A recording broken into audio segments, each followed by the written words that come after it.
वो गांव की तरफ से पगड़ी बनाकर भाई बड़े विष्णु का मान सम्मान करें। और जैसा आप सबको याद हो, 25 तारीख को जो लोकसभा के चुनाव होने जा रहे हैं, उसमें बीजेपी ने प्रत्याशी बनाया है चौधरी रणजीत सिंह चौटाला को। तो उनके लिए वोटों की अपील करने के लिए आपके युवा विधायक भाई भव्य विष्णु आप सबको संबोधित करेंगे।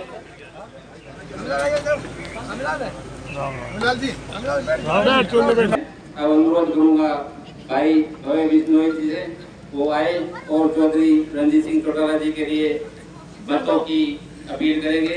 भाई भव्य विष्णु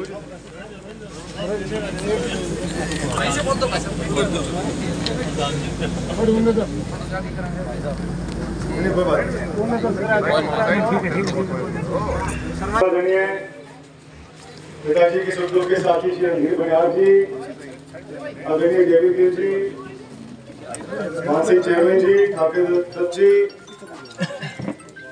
घनश्याम शर्मा जी, पवन जैन जी, सरपंच पंडित जी, उपस्थित गाँव मैलसरा में आए बहुत ही मान और सम्मान की योग्य बुजुर्गों, मेरी मातृशक्ति और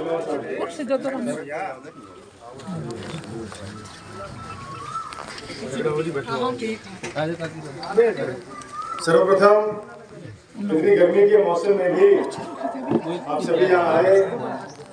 हमेशा की तरह इस बार भी मन से आप सभी ने मुझे आशीर्वाद दिया, उसके लिए हाथ जोड़कर मैं आप सभी का आभार प्रकट करता हूँ। आज मैं आपके बीच कोई भाषण देने नहीं आया हूँ, आपके बीच में रहता हूँ। प्रयास मेरा रहता है सुख दुख में आपके बीच में आता रहता हूँ। आज भाजपा की ओर से मैं आपके बीच वोटों की अपील करने आया हूँ।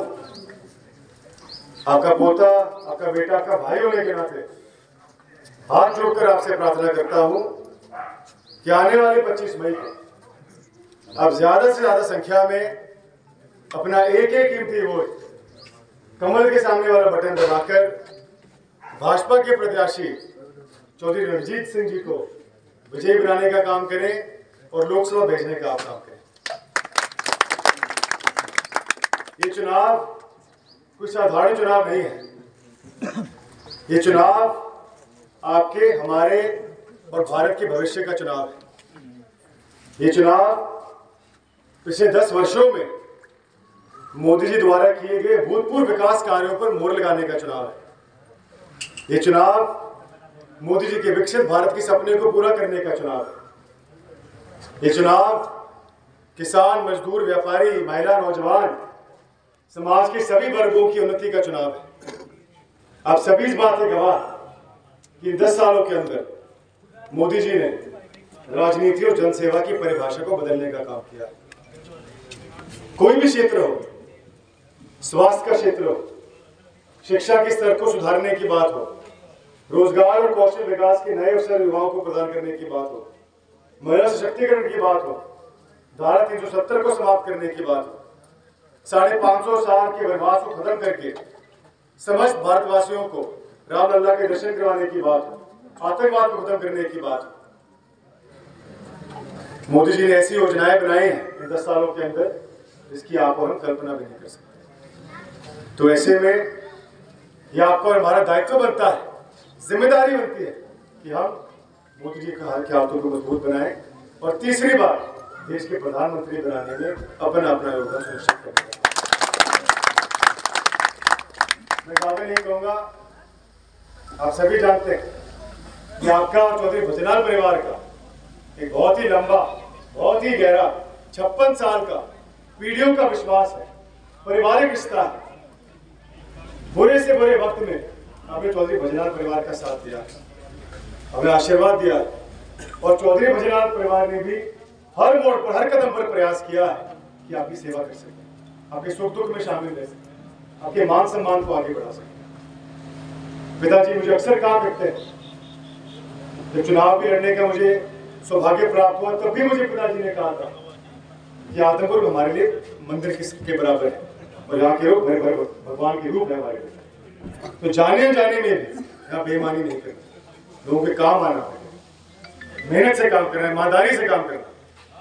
और मैं मानता हूँ कि पिछले 1.5 साल मेरे जीवन की सबसे भाग्यशाली 1.5 दिन रहे कि मुझे आप सभी की सेवा करने का सौभाग्य प्राप्त हुआ है। और आप सभी के आशीर्वाद से इन 1.5 सालों के अंदर मैंने पूरी ईमानदारी के साथ, पूरी मेहनत के साथ आपकी सेवा करने का प्रयास किया है। आपकी सुख दुख में शामिल रहा हूँ, विधानसभा के अंदर, विधानसभा के बाहर भी आदमपुर की मांगों को मजबूती से रखने का मैंने प्रयास किया। आज आप सभी के आशीर्वाद से, आप सभी के सहयोग से खाड़ बन रहे हैं, सड़कों का जाल बिछाया जा रहा है, सीवरेज की बात हो, पेयजल की बात हो, बरसाती पानी की निकासी की बात हो, पाइपलाइन बिछाई जा रही है, स्कूल अपग्रेड हो रहे हैं, बादसमंद के अंदर चौधरी भजलाल कॉलेज का निर्माण हो रहा है। भीड़सार की बात करें तो अभी मालिकाना हक दिलाने का काम हम कर रहे हैं। आप सभी को बताकर मुझे बड़ी खुशी हो रही है कि आज आदमपुर हल्के के अंदर 700 करोड़ के विकास कार्य प्रगति पर है। लेकिन मैं जानता हूं कि अभी भी बहुत विकास कार्य अधूरे, बहुत काम करना बाकी है। रोजगार से संबंधित, बिजली के नए कनेक्शन से संबंधित, खाड़ से संबंधित, मार्गों से संबंधित, मैं आपको विश्वास दिलाता हूं कि आने वाले समय में इन सभी समस्याओं का समाधान भी होगा। ज्यादा नहीं कहूंगा साथियों, इतना ही कहूंगा कि समय आ गया है कि हम आपके और हमारे पारिवारिक रिश्ते को, इस अटूट विश्वास को और भी मजबूती के साथ आगे बढ़ाने का काम करें। आप सभी के भरोसे पिताजी ने भाजपा के हाईकमान को वादा दिला किया है कि हम इस लोकसभा चुनाव के अंदर जो जीत का मार्जिन हमारे गांव के अंदर, हमारे हल्के के अंदर उपचुनाव में था, उससे बढ़ चढ़कर साथ अपने रणजीत सिंह जी का दें। तो मेरी आपसे प्रार्थना, एक ही प्रार्थना कि हमारे पारिवारिक रिश्ते की राज करने का आपने काम करना है। आने वाला समय आदमपुर का बड़ा, हमारा जो भविष्य है, हमारा समय है, बड़ा उज्जवल है, बड़ा सकारात्मक रहेगा। बहुत मजबूती के साथ पिताजी ने बातें ऊपर रखने का काम किया। आप भरोसा रखें, पिताजी और हमारा परिवार कभी कोई फैसला नहीं लेगा जिससे आदमपुर के मान सम्मान में कमी है, जिससे आपका नुकसान है। आप भरोसा रखें। इस चुनाव को मैं समझ सकता हूँ कुछ लोगों में मायूसी है, लेकिन आपने इस चुनाव को अपना चुनाव समझ के लड़ना है।